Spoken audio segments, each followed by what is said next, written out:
el ferrocarril mexicano y las locomotoras eléctricas.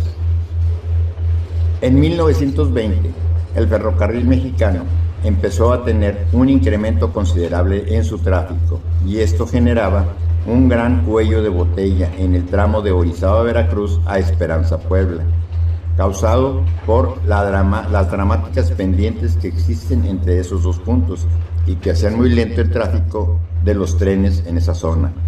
Para resolver el problema, varias opciones fueron presentadas, desde conseguir locomotoras de vapor más potentes hasta construir una doble vía en ese segmento. Sin embargo, se optó por la electrificación para solucionar el problema, ya que para ese entonces en Europa y en algunos ferrocarriles de Estados Unidos, la electrificación de sus líneas en terrenos montañosos había sido todo un éxito. El comité encargado de este proyecto vio como grandes ventajas de utilizar máquinas eléctricas el hecho de poder conectar varias de ellas en múltiple.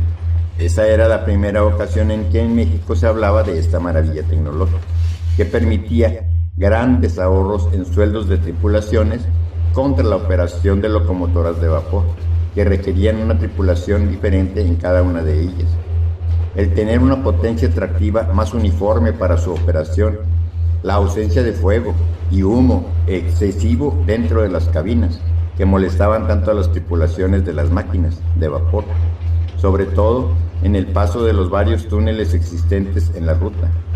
Pero sin duda, la más importante ventaja fue la de los frenos regenerativos, iguales a los frenos dinámicos de las diésel actuales, que les permitían a las locomotoras eléctricas que iban bajando en la pendiente descendiente usar la corriente que producían sus motores de tracción convertidos en generadores y mandar esa corriente de regreso a los cables de la catenaria para que fueran utilizados por los trenes que iban ascendiendo. El proyecto fue aprobado para electrificar el primer tramo de Orizaba, Veracruz a Esperanza, Puebla, que es donde se encontraban las pendientes más agresivas del trayecto, de casi 5% de inclinación. Fue entonces cuando, en el año de 1922, se firmó un contrato con la compañía General Electric para iniciar la obra misma, que se completó en este primer segmento el día 6 de octubre de 1924. Para finales de ese año ya se encontraban funcionando las primeras 10 locomotoras que construyeron la General Electric y la Alco en el segundo semestre de 1923. La primera empresa fabricó toda la estructura eléctrica y la segunda toda la parte mecánica. Estas máquinas fueron numeradas de la 1001 a la 1010. Tenían una potencia de 2.250 caballos de potencia. Pesaban 150 toneladas. Contaban con 6 ejes motrices en sus 3 trucks. Arreglo de ruedas BBB.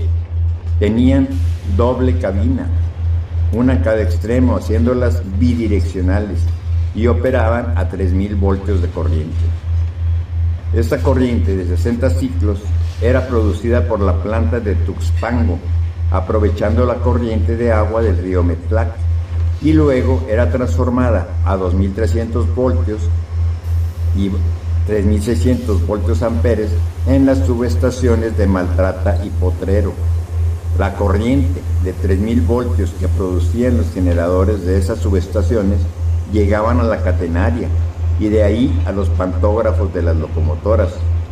El segundo tramo de Orizaba a Paso del Macho, Veracruz, fue completado en 1928 y las dos últimas máquinas, números 1011 y 1012, idénticas a las primeras 10, fueron entregadas en octubre de 1929, haciendo un total de 12 locomotoras de este tipo.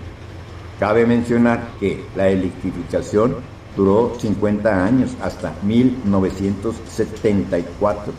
Muchas de estas locomotoras permanecieron activas hasta estas fechas, más o menos en los años 1965 y 1966, una vez que los nacionales de México tomaron la administración total del ferrocarril mexicano. Esto fue en el 60, se empezaron a cambiar las siglas del mexicano por las del NDM.